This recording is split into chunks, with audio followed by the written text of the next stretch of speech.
weather on NBC 10 Boston. All right, welcome back. We apologize for that. We do want to get a check of the weather because we do have a storm system moving our way. Pete, what's the latest, and can we expect snow? No, this is not going to be ours. Thank goodness, right, Priscilla? But look at this across much of the country. I mean, the big headlines were 60 million people in the path of this storm. Yeah, I mean, not everybody going to get the same effects from it. But yeah, I mean, that big swath of the country hit by winter storm warnings. There's a little bit of a blizzard warning just outside of Kansas City. Winter weather advisories and ice storm warning. That's what you really don't want to see, right?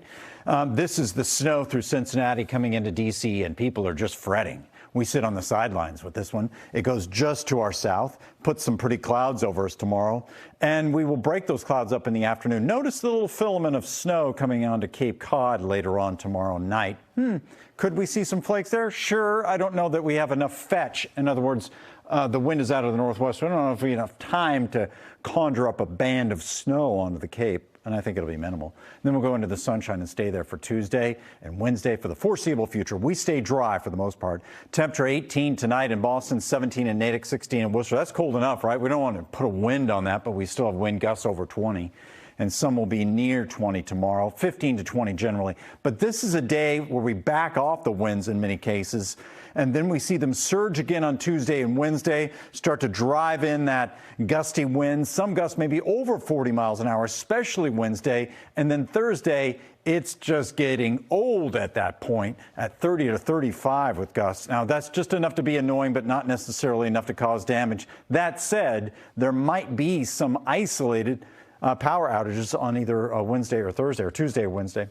Your wind chill tomorrow starts off single digits, goes up to 20 degrees as the high temperatures climb to near freezing. And then you see the wind chill forecast into Wednesday morning, or Tuesday morning, not great.